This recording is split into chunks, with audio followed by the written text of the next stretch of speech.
Olá, caros alunos, caros mestrandos, doutorandos. Vamos dar continuidade às nossas aulas, abordando hoje ainda Direito e Economia. Fizemos uma análise inicial e vamos então dar continuidade na aula de hoje sobre a temática do Direito e Economia. Tivemos na aula passada um texto muito interessante sobre a matéria, eu vi alguns comentários no grupo de WhatsApp a respeito do livro do Bruno Salama, muito bom, do artigo do Bruno Salama, muito interessante e bem claro sobre o que é a matéria, uma análise epistemológica muito interessante. Bruno Salama é estudioso da área, ele dá aulas na GV e tem uma ligação muito forte com o direito norte-americano, lá tendo estudado e se aperfeiçoado. E tem muitas obras interessantes. Tem um livro mais recente dele, especificamente sobre o fim da responsabilidade limitada. Ele faz uma análise dos modelos societários e das consequências da escolha deles. E aborda também alguns institutos que estão fora do direito societário, mas que terminam impactando a questão da responsabilidade para quem exerce atividade empresarial. E foi muito interessante a abordagem que ele fez. Também já esteve conosco na Faculdade de Direito há um tempo atrás, é um projeto que eu coordenava, e ele teve a oportunidade de nos dar uma palestra, mas faz muito tempo isso, já talvez quase 10 anos que ele esteve conosco. Bom, mas nós comentamos na aula passada o que é que significa essa abordagem diferente sobre direito e economia, que se propõe de uma forma genérica a trazer instrumentos de economia para a análise jurídica. É isso que é proposto, é isso que se pretende fazer, utilizar instrumentos de microeconomia para a abordagem do direito. Só que essa abordagem tem vários perfis diferenciados. Eu posso fazer uso desse instrumental de forma diferente. É daí que decorrem as vertentes que abordamos na aula passada. Então é possível falar numa vertente positiva e uma vertente normativa do Law and Economics, que são bem diferenciadas.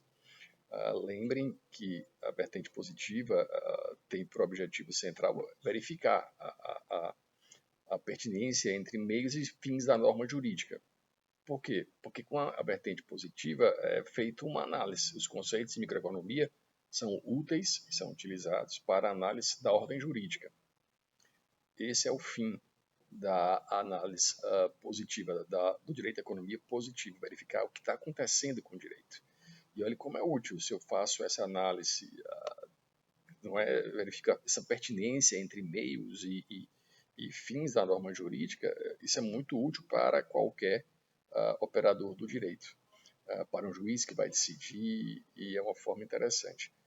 Mas vejam, essa abordagem entre meios e fins, ela é econômica, senão ela não seria novidade nenhuma. Uma interpretação teleológica leva ao mesmo resultado. Só que a perspectiva aqui é entre meios e fins econômicos. O que é que se buscava, as consequências que se tem. Então, é uma abordagem que se diferencia por esse aspecto. Do ponto de vista instrumental, ela não é inovadora, a não ser pelas ferramentas que utiliza, que são ferramentas econômicas. Então, atentem para isso. Também se falou que, nesse aspecto de abordagem na Law and Economics positiva, nós temos algumas distinções, porque de início alguns autores chegaram a reduzir o direito à economia, a abordagem reducionista é restrita e, de fato, logo abandonada. Não tem sentido essa redução que se propõe ou imaginar que o direito seja reduzido à economia ou vinculado à economia. Lembrem que a interferência é recíproca, é mútua entre as disciplinas, entre a ordem jurídica e a ciência econômica. Há uma vertente chamada explicativa, esta sim com mais aceitação, e é de fato o que mais tem sido feito, que se procura utilizar-se da economia para explicar a estrutura das normas jurídicas, a estrutura tomada de decisões e maximização de preferências em ambiente de escassez. Então, seria uma explicação da ordem jurídica. É uma vertente mais interessante dentro da Law and Economics, ou Direito à Economia Positiva. E uma que se denomina preditiva, em que a economia é tomada como instrumento para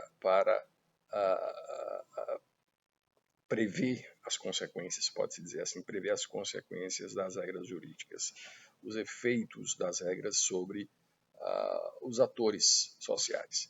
Então, teriam essas três linhas no âmbito da Law and Economics Positiva. Law and Economics Positiva.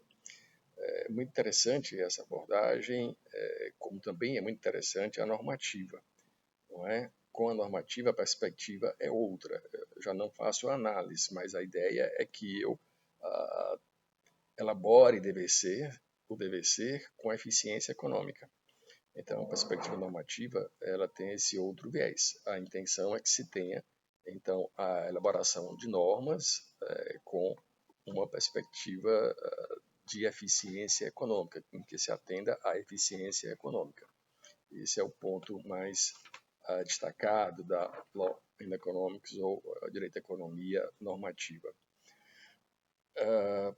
Muito útil, muito interessante também, se repartindo em algumas possibilidades de análise diferenciada, da mesma forma que a anterior.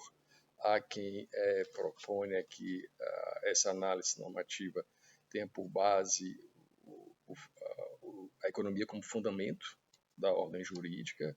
Então, essa ideia de eficiência, ela é o próprio fundamento da ordem jurídica e é o que justificaria o direito. E me parece que é uma teoria também sem maior respaldo entre a doutrina hoje. O próprio entusiasta dessa vertente, que foi o Posner, rapidamente deixou de a ela se vincular. Richard Posner abandonou essa ideia fundacional da economia em relação ao direito e passou a tomar uma posição mais pragmática, mais focada em direito como instrumento. A propósito do Posner, o livro em que ele defende a perspectiva fundacional é este aqui. O livro original, um livro que teve muito sucesso e que impactou muito a compreensão da matéria e a difundiu bastante entre os alunos, porque é muito didático, bem interessante. Não tem tradução no Brasil, mas é uma obra que foi muito comentada, mas é a primeira versão do Posner, a versão dele encarando a economia como fundacional, a busca da eficiência como o elemento central, a maximização de riqueza como fundamento do direito. Então, as regras jurídicas só seriam justas se possibilitassem maximizar riquezas. É a primeira vertente do Richard Posner. Depois ele lança uma outra obra muito interessante também, que fala sobre a economia das decisões. Então, a abordagem da importância e dos impactos das decisões judiciais, também sem tradução. Acho que já tem tradução no Brasil, mas ainda atuava o Posner nessa vertente aqui inicial de abordagem normativa fundacional. A guinada que o Posner deu foi com este outro livro, quando ele aborda então os problemas de filosofia do direito, e aqui ele faz uma abordagem já diferente, então uma postura mais pragmática. Evolução que seguiu o Posner, destaca que a eficiência não mais deve sobrepor aos demais valores da sociedade, considera o direito como instrumento, não fundado em princípios permanentes, mandando, portanto, aquela ideia fundacional de maximização de riquezas. Um ponto central que ele destaca é que as coisas não têm significado imanente, mas social, e o que impõe, portanto, a análise sempre das circunstâncias e consequências das ações humanas. A postura que se denomina pragmática. Então, ela é decorrente dessa evolução do Richard Posner, da mudança que ele faz. E há também uma terceira vertente chamada de regulatória, o direito como fonte de regulação de atividades econômicas, justificando a ação pública do ponto de vista econômico. Então, a vertente que, a mim parece, a vertente regulatória da Law and Economics normativa muito aproximada da vertente positiva, porque faz análise de instituições, de decisões judiciais, do próprio perfil e papel do Poder Judiciário, tem foco na elaboração de políticas públicas que são DVC, portanto, são normas jurídicas, aí a maioria dos autores situarem aqui no contexto da Law and Economics normativa, mas é calcada nesse empirismo, nessa análise das posições, das consequências e decisões. Mas, bom, então, esse era o panorama. Vejam que o Posner, então, assume um papel central nesse movimento doutrinário, embora não tenha sido um dos fundadores ou os que deram origem à matéria, se destaca mais o Coase, como já comentado, o Calabrese mais focado nos estudos sobre a responsabilidade civil, o foco dele era essa temática, a Trimarchi, que trabalhava na alocação eficiente de recursos, especificamente no direito italiano, se apropriando de alguns incentivos de alocação eficiente que eram muito comuns no direito consuetudinário, querendo aplicar o direito continental europeu, foi a linha mais do Trimarchi, e Gary Becker, com a economia do direito penal. Então, são os autores, mas o Posner assumiu esse destaque porque as suas obras eram muito didáticas e ele sempre se dirigia aos alunos. Então,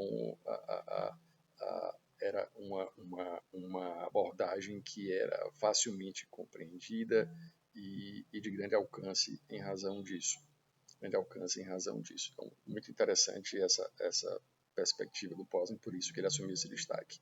Agora, não há dúvida que essa mudança constante de percepção e de abordagem termina por fragilizar a sua teoria. E quando se vai falar do Posner, é preciso ter em mente de qual Posner você está falando. Não é? Qual é o Posner que vai ser abordado em cada temática. Então, é preciso sempre atentar para isso. Vejam que, mais recentemente, como também já destacamos, ele se autodenominou keynesiano, que é uma evolução ainda mais ampla do seu pensamento. Então, atentem para essa questão. Bom, mas vamos continuar aqui a nossa abordagem com alguns outros aspectos que são importantes na Law and Economics, ainda alguns conceitos que são vitais, e aqui vou fazer referência a abordagens que incluem tanto a vertente objetiva como a vertente a vertente normativa como a vertente positiva, porque são influências que a economia produz nessa perspectiva de análise do direito. Então, seja para analisar e permitir a evidência de cenários, que é o que faz o direito da economia positivo, seja para permitir que se construa DVC com eficiência, qualquer que seja a abordagem, tem alguns conceitos que são vitais. E o relacionamento com algumas disciplinas também é muito importante. Com algumas abordagens econômicas também é muito importante. Vejam que nós abordamos um pouco a questão da simetria de informações. Isso é um dado que é muito importante.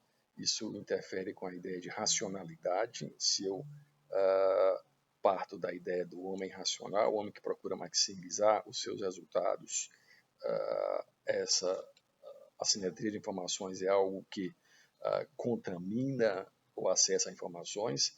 Elas nem sempre são dispostas de forma clara, sempre as partes terão informações assimétricas, distintas, e além desse aspecto também a racionalidade ela é parcial em razão de um ponto central que é as dificuldades de percepção, que só mais recentemente isso tem sido explorado em razão dos avanços da neurociência, que a gente vai abordar mais à frente. Vai ser objeto das nossas temáticas mais do futuro. Bom, mas um ponto também que deve ser verificado é a noção de externalidade e como se aborda isso no âmbito do movimento doutrinário Law and Economics. De onde vem essa noção? O que é externalidade? É da percepção de que as relações jurídicas não impactam apenas as partes envolvidas, que eu posso, com a minha atuação legítima, estar causando efeito a terceiro, ou externalidade. A externalidade pode ser positiva ou pode ser negativa. Tem preocupado mais a análise do Law and Economics a externalidade negativa, aquela que causa impacto ruim. E como é que se aborda essa questão? Qual é a abordagem que a Law and Economics propõe para resolver a questão das externalidades negativas? Em primeiro lugar, o autor clássico na matéria que propõe uma forma de resolver essas questões de externalidades, que são falhas de mercado, é o Arthur Pigou. O Pigou, economista, propõe a resolução dos problemas de externalidades com as taxas pigouianas. E o que são essas taxas? Cobranças, tributação, por exemplo, ou responsabilidade civil, como forma de resolver essa falha de mercado. Trata a questão como falha de mercado e resolvem-se os problemas, então, com regulação jurídica. Se a externalidade é negativa, então as taxas pigouianas ou ônus para os que as causem seriam a forma de resolver essa questão. Mas eis que a abordagem do Coase traz uma nova luz sobre a matéria. E o Coase diz o seguinte: olhem, a melhor forma de resolver a questão das externalidades é deixar que as próprias partes se resolvam, porque elas sempre vão buscar a forma mais eficiente de resolução. Vamos ver um caso concreto para ver se isso fica mais claro.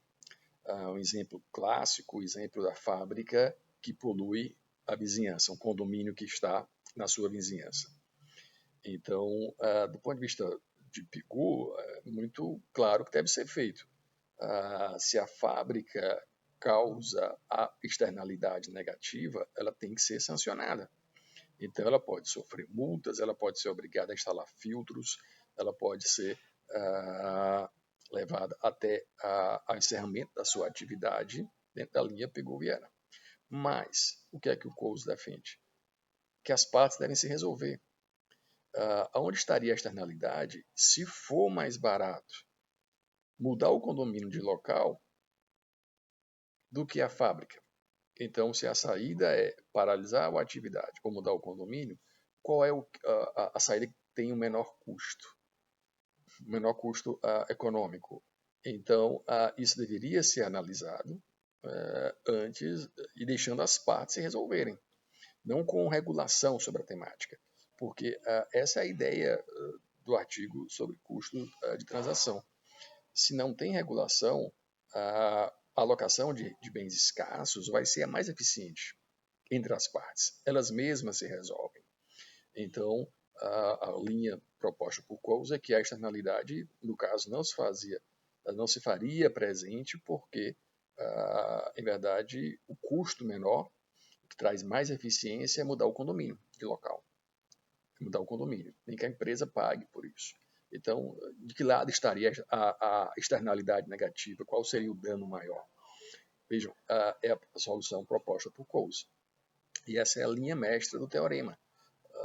Se eu não tenho custos de transação, as partes vão alocar os seus recursos da maneira mais eficiente, da maneira mais fácil possível. De fato, a saída de Coase leva a diversos questionamentos, principalmente do ponto de vista jurídico. Vejam que a abordagem dele é econômica e quer influenciar o direito, mas isso há de ser ponderado. Tem diversas questões aqui a serem postas. Muitas vezes o direito vai tomar como saída eficiente do ponto de vista jurídico o que não é o eficiente do ponto de vista econômico, e isso há de ser abordado no caso concreto, mas é a proposta de Coase, contrária à saída clássica de Arthur Pigou. Ok? Então, reflitam sobre essa questão. Não é uma questão de fácil resolução, porque a eficiência econômica aqui se demonstra na prática como não eficiência do ponto de vista jurídico. Muitas vezes é isso que vai acontecer. A eficiência aqui vai ser puramente econômica e não jurídica. E nós temos que lembrar que devemos buscar valor e não preço. Tem bens que não são mensurados apenas em base em valor econômico. E o direito, ele acolhe valores. Essa é a ideia. E o instrumental aqui em análise, o direito à economia, é uma ferramenta que vai nos ajudar a regular a vida social da maneira mais eficaz possível. E a se verificar se essa é a maneira mais eficaz. Esse dilema proposto das externalidades é um dilema real, do dia a dia. São decisões que são tomadas no dia a dia, onde se vai verificar o que é melhor. E o que o Coase traz é essa ideia. A regulação ela é um custo de transação. Sem eles, no mundo ideal, que é um mundo de quadro negro, as partes se resolvem buscando a alocação mais eficiente. A fábrica pode muito bem pagar para que o condomínio todo se transfira, se isso for mais barato do que ela encerrar suas atividades ou se é dos custos de instalação de filtros que permitam a convivência pacífica com a vizinhança. Então, seria uma forma de resolução, mas econômica. Será que os vizinhos não têm o direito de permanecer ali? Já habitam aquele local? Se tem condições de moradia satisfatórias? O direito é que vai ter que resolver essa questão. Mas a proposta econômica é essa. E esse foi o teorema que levou a que o Ronald Coase fosse aquinhoado com o prêmio Nobel. E lembrem que ele não chamou de teorema de Coase. Foi batizado posteriormente por outros autores. Essa denominação trouxe apenas essa ideia. Sem custos de transação, no mundo ideal, as partes se resolvem com eficiência do ponto de vista econômico. Ok? Bom, então essa é uma ideia, um conceito que é útil em qualquer das abordagens aqui trazidas. Bom, algumas propostas econômicas, teorias econômicas também têm muita afinidade, são utilizadas no contexto da abordagem econômica, inúmeras delas. A gente tem como texto de discussão, no momento da aula de hoje, o texto do Douglas North, em que o conceito central que ele traz é o conceito de instituições e organizações. E é um conceito muito interessante. Espero também que tenham gostado do livro. O livro é muito, muito, muito interessante. O livro permite uma série de reflexões importantes sobre as mais variadas temáticas. E o Douglas North, ele se situa no âmbito do que a gente tem chamado de teoria neo-institucionalista. O que é isso? É uma evolução da teoria institucional, que aborda a importância das instituições para a abordagem econômica, Entre os principais autores dessa abordagem neo-institucionalista situam o North, Douglass North, autor em discussão na aula de hoje, né, cuja leitura foi proposta para a aula de hoje, e o Oliver Williamson. São os dois autores que mais têm se destacado. A abordagem que eles trazem é que a economia não tem existência independente. Ela é influenciada pela história, ou seja, pela cultura, pelos aspectos sociais, políticos e jurídicos. Daí vem uma ideia muito importante, a chamada path dependence, ou dependência de trajetória. Dependência de trajetória. Esse conceito é muito importante, é muito importante. Eu já falei para vocês sobre alguns livros que fazem abordagens históricas. O North faz isso muito bem.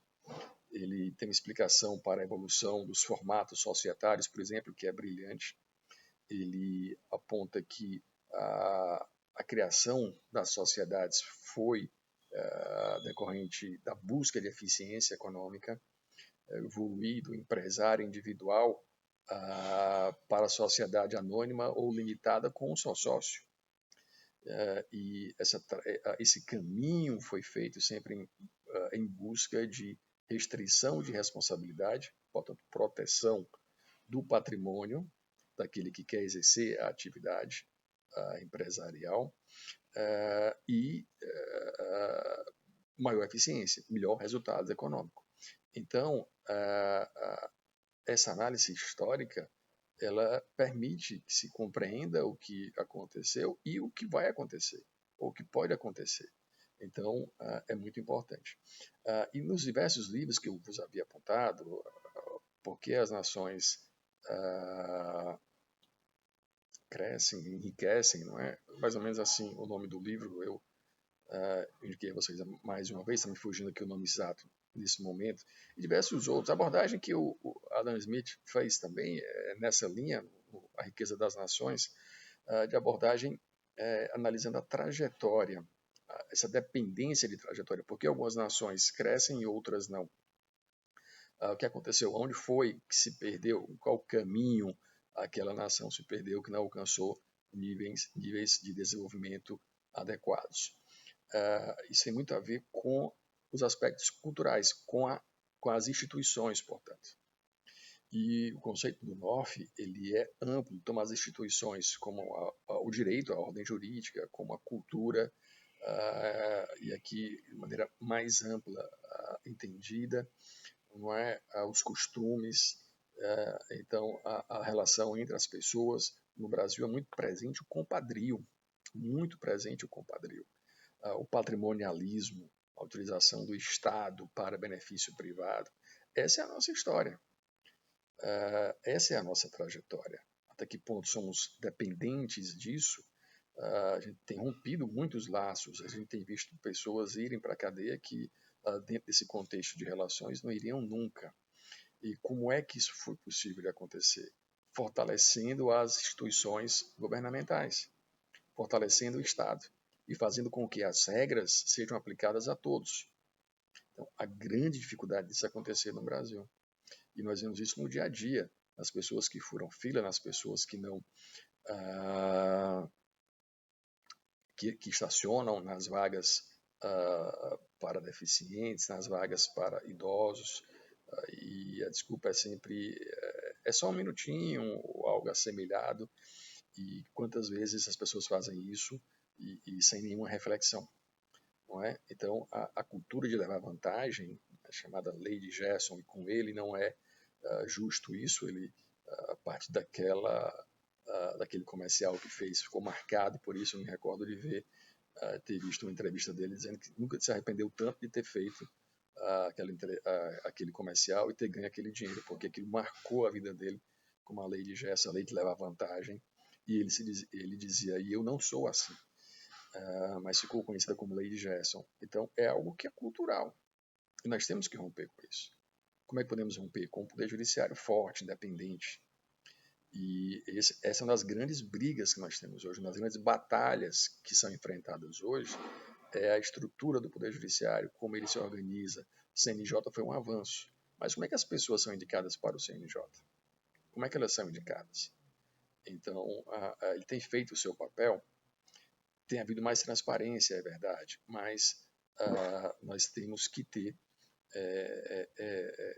mecanismos de manter essa carreira vital atrativa. Ter um Poder Judiciário forte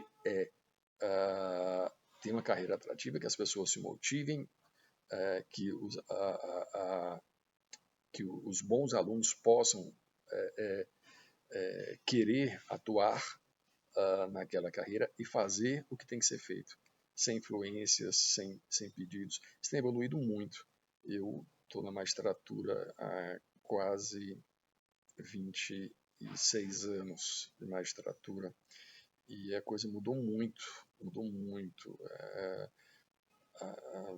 Eu me recordo logo que entrei, não era incomum receber ligações de ministros tal, pedindo para julgar um processo de tal forma, e evidentemente eu não atendia a esses pedidos, mas era muito comum. Isso era frequente, receber ligações de pessoas pedindo isso, pedindo aquilo, e confesso que não lidava bem com isso, não os atendia, que pararam de ligar.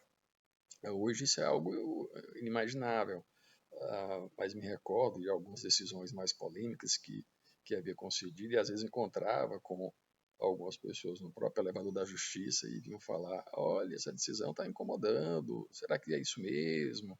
Então, emissários dos poderosos que vinham fazer, isso não existe mais. Então, muita coisa evoluiu. Ainda há muito por ser feito. 2 aulas atrás comentamos a respeito de alguns aspectos patrimonialistas, do uso de carros, por exemplo. Isso também, quando eu entrei na justiça, tinha um patamar, hoje está bem mais reduzido e justificado por uma legislação que fala em representação. Na Justiça Federal hoje há um carro para a direção do foro, e apenas isso. Quando eu cheguei era para todo mundo, há 25 anos atrás. No TJ ainda há carro para os desembargadores, nessa perspectiva de representação, embora a prática não seja. Então, transparência, pressão popular são os mecanismos mais eficazes de modificar e de fazer com que a regra seja aplicada a todos. Seja aplicada a todos. A gente tem diversos exemplos de patrimonialismo. Jornalistas, durante um bom tempo, não pagavam imposto de renda. Então, a gente tem vários e vários exemplos. Isso foi modificado no século XX, ainda na primeira metade do século XX, mas assim, vejam como determinadas classes têm vantagens e benefícios e isso só pode ser modificado com transparência. Então, esse caldo de cultura é que leva a uma influência muito grande na nossa realidade. Isso foi percebido pelo Douglas North. Então, uma abordagem de Law and Economics tem que considerar esses aspectos. Tem que considerar esses aspectos. Quando se faz uma análise do que é a ordem jurídica, há de se considerar a cultura. Há de se considerar a cultura. É por isso que o empirismo hoje é vital no direito. A jurimetria é essencial, porque aí eu vou verificar o que o direito é de fato, não o que se pensa dele ou o que ele é em tese. Eu, há algum tempo atrás, fazendo pesquisa no âmbito do Poder Judiciário, analisei algumas pesquisas feitas pela Fundação Getúlio Vargas sobre a atuação judicial. E havia uma discrepância enorme entre o que os juízes diziam que acreditavam e a forma que eles decidiam. Então, a pesquisa era focada em função social da propriedade, e então você fazia uma análise das pesquisas feitas direcionadas ao juiz, com perguntas ao juiz sobre função social. Todos eles diziam que é um princípio importante e tal. Na hora da aplicação, poucos o faziam. Poucos o faziam. Então, não se deve acreditar no que o juiz diz, mas no que ele faz, no que na prática faz, porque aí vem as influências, vem diversos aspectos que levam ou não à aplicação concreta de um princípio ou ao reconhecimento concreto de um direito. quem já não viu história, então, de reconhecimento para outros não, tem aspectos, às vezes, processuais que justificam, mas precedentes e uma linha uniforme de decisão há de ser um objetivo a ser alcançado pelo Poder Judiciário. Então, a jurimetria é muito importante hoje. E decorre desse contexto, entender o que são as instituições e as organizações. Então, as instituições são as regras do jogo, a grosso modo falando. É o que está posto. É essa a visão do Douglas North. Fundamental, um conceito vital. Vale para qualquer âmbito do direito. Vale para qualquer âmbito do direito. Instituições como regras do jogo. E as organizações são os times que jogam. Então você tem organizações dos mais variados aspectos. A igreja, a família, as empresas. Essas são as organizações que jogam conforme as regras são estipuladas. Então, hoje a empresa tem assumido um papel importantíssimo, mais importante muitas vezes do que o próprio Estado. As empresas que são globais, que não tem mais naturalidade de dizer que uma empresa é brasileira, é suíça, é alemã. A Nestlé, a origem é suíça, mas tem mais bens, mais patrimônio e mais empregados no Brasil do que lá. Então, que empresa suíça é essa? Quando um chefe de Estado de um país vai a outro vender produtos, muitas vezes leva CEOs de empresas de origem de outro país, mas que estão sediadas ali. Então vai o chefe de governo alemão vender produtos na Rússia, fazer novos negócios na Rússia.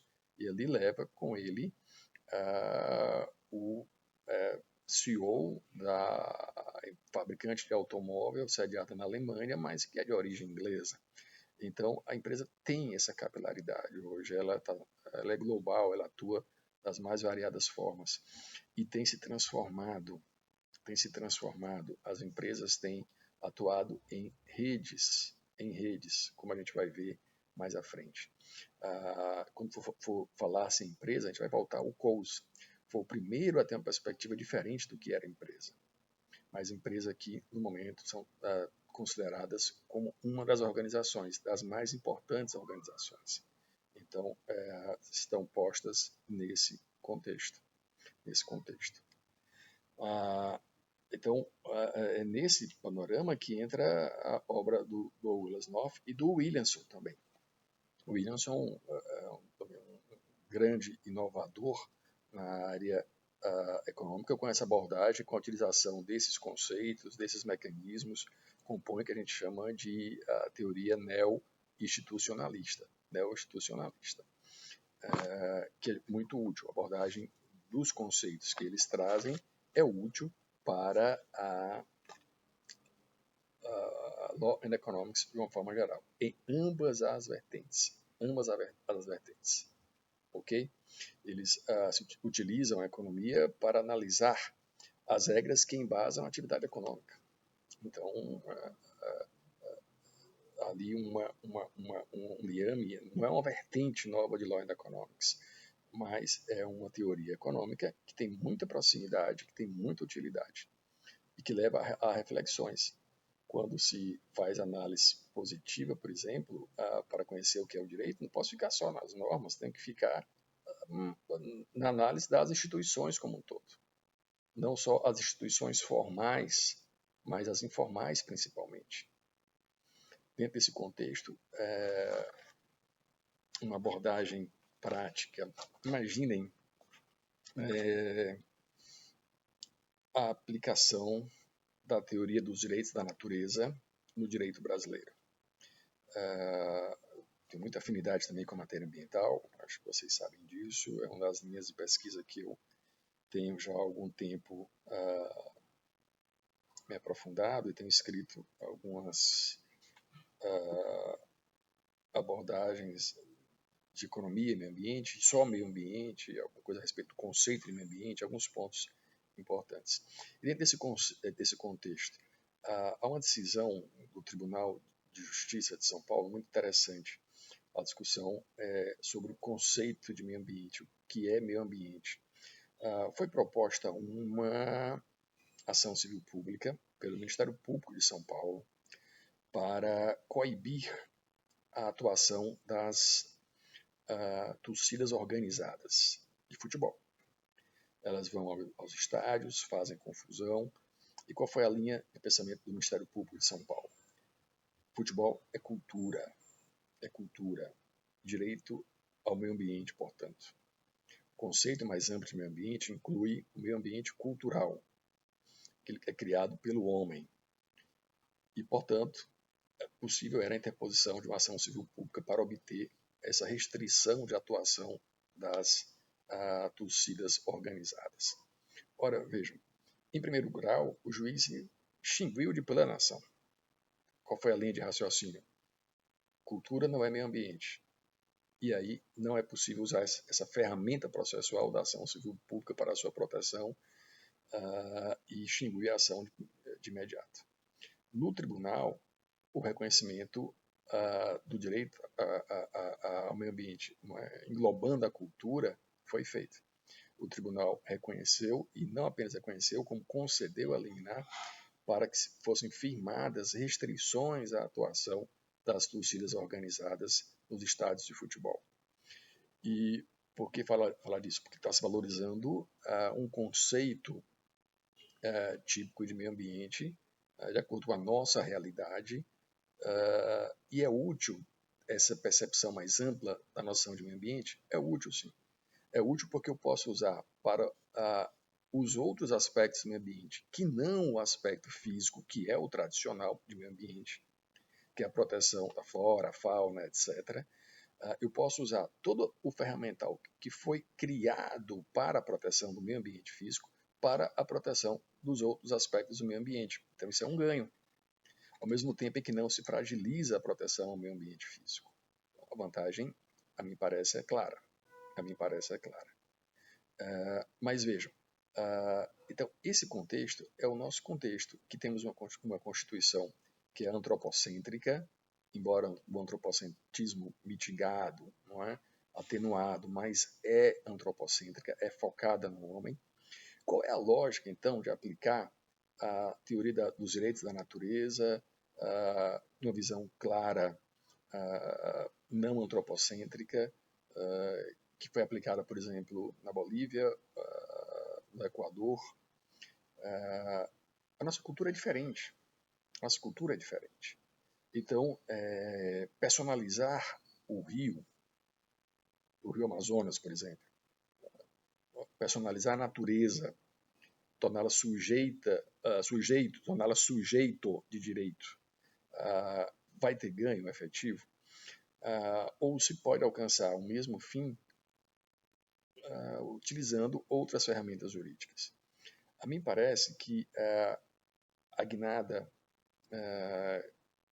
constitucional que deram a esses países, a Nova Zelândia também caminhou para isso, decorre muito do contexto cultural. Então, no Equador e na Bolívia, grande parcela da população é indígena. Então, a relação com a terra é diferenciada. É uma relação que a gente percebe muito aqui com os nossos índios. Quando houve a discussão da terra Yanomami, por exemplo, se ela seria diminuída ou não, o Supremo reconheceu todos os direitos, sem precisar falar em direito da mãe natureza. E reconheceu limitando atividades produtivas de larga escala naquele estado, não é? Que tem boa parte da sua área territorial reconhecida como terra indígena. E assim foi feito. E não precisou mudar o paradigma. Não se precisou mudar o paradigma e reconhecer direitos da natureza. Na nossa Constituição antropocêntrica, temos mecanismos para proteger. Então, isso é vinculação à nossa cultura. Lá, talvez, assegurar direitos à natureza, propriamente, pode ter um efeito maior. Proteger a mãe terra pode ter um efeito maior. Aqui se protegeu, e muito eficazmente. Os estudos antropológicos que embasaram a decisão do Supremo demonstravam que não adiantava tirar aqueles índios daquele local, porque o Monte Roraima, situado naquele ambiente, na terra indígena, era sagrado para eles. Então, o seu universo era aquele. tirá-los dali significaria, de fato, levá-los à morte. Então, isso pesou na decisão do Supremo, sem precisar de alteração do paradigma constitucional. E eu faço isso sem nenhuma crítica aos que defendem essa visão de personalização dos direitos da natureza, mas para demonstrar como as normas jurídicas estão vinculadas à cultura. Vinculadas à cultura. E é importante, porque isso vai influenciar na eficácia social, no resultado ou do efeito que a norma jurídica tem, que é uma ponderação importante, que há de ser considerada. Então, a abordagem do Douglas North é muito importante. A leitura do texto, espero que tenham gostado, é muito útil para diversos fins. Instituições e organizações são vitais. Nessa área, ainda abordando instituições, no ano passado esteve aqui conosco, ela veio para a Unifor, participei de um debate com ela, a professora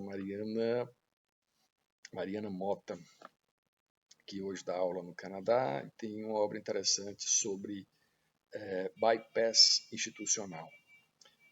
Recomendável para quem está estudando, a perspectiva é de direito e desenvolvimento.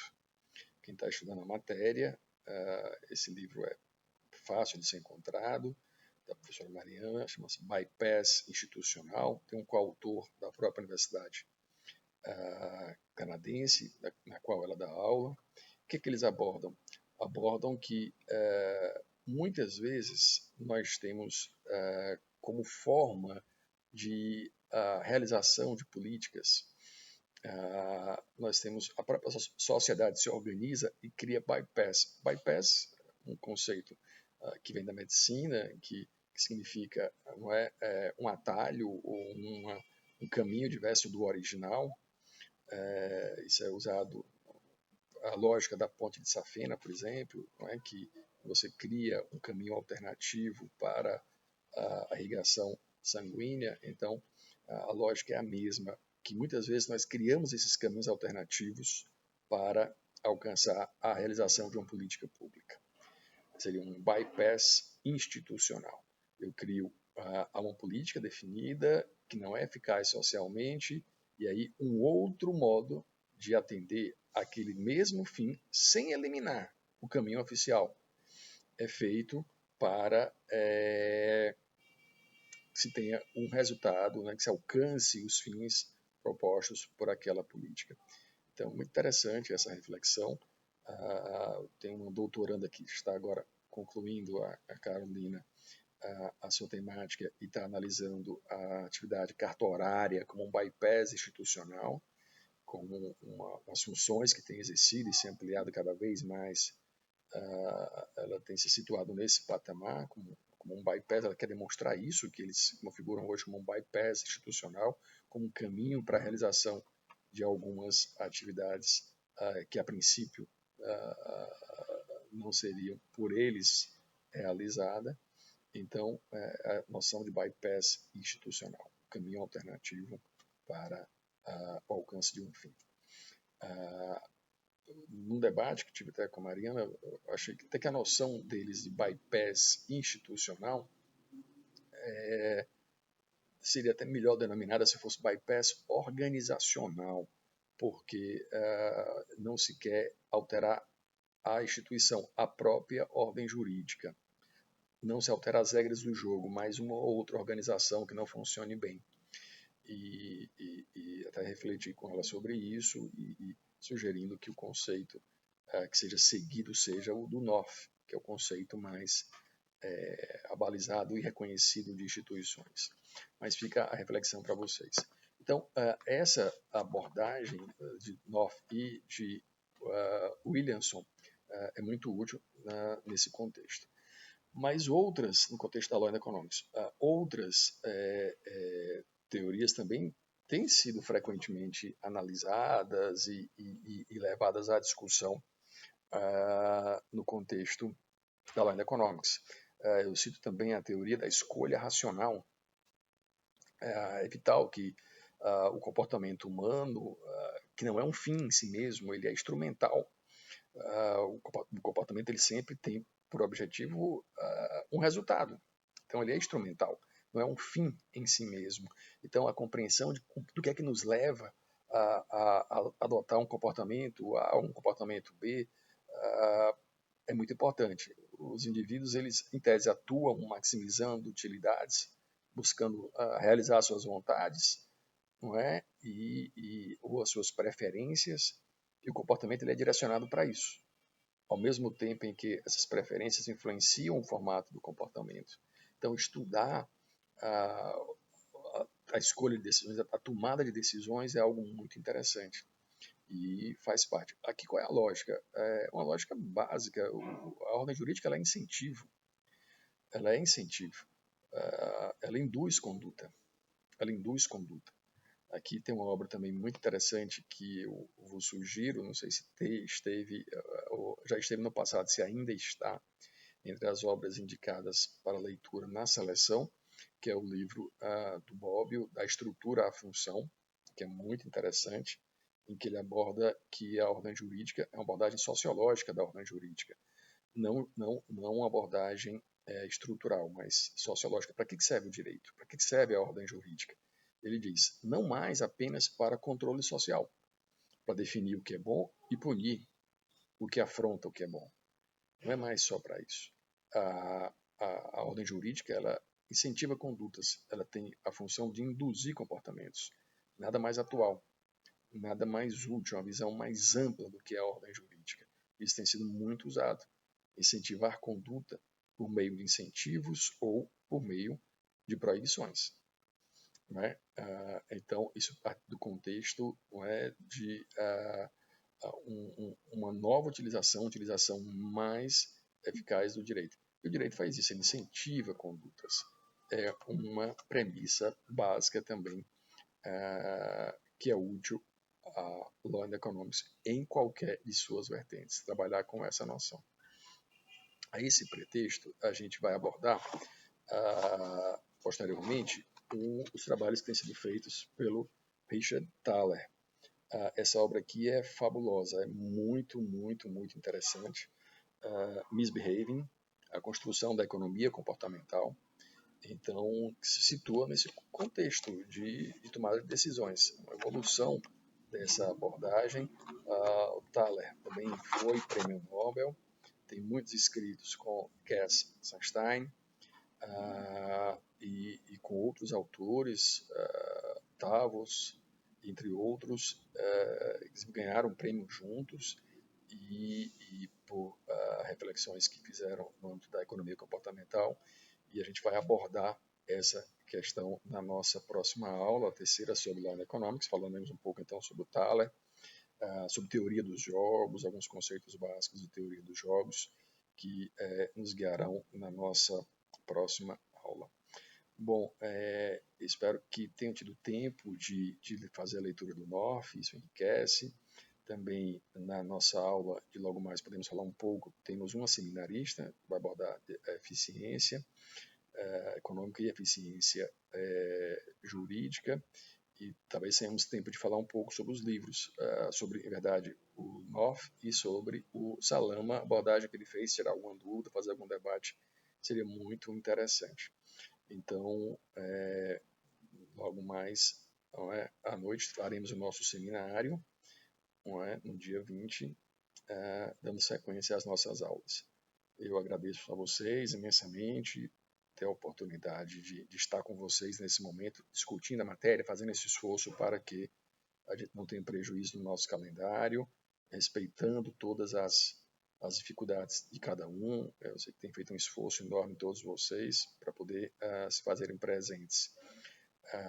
Em relação aos fichamentos, recebi todos os fichamentos e agradeço também esse esforço que sei que foi feito para o fichamento, que terminou substituindo o debate sobre as obras que ficou de alguma maneira prejudicado, mas essa leitura ela é sintonizada com o conteúdo que é ministrado, a importância dela. Então, encerro por aqui, agradeço a cada um de vocês e nos encontraremos então por meio do Google Meets na nossa discussão logo mais à noite. Então, um abraço a todos e até a próxima aula.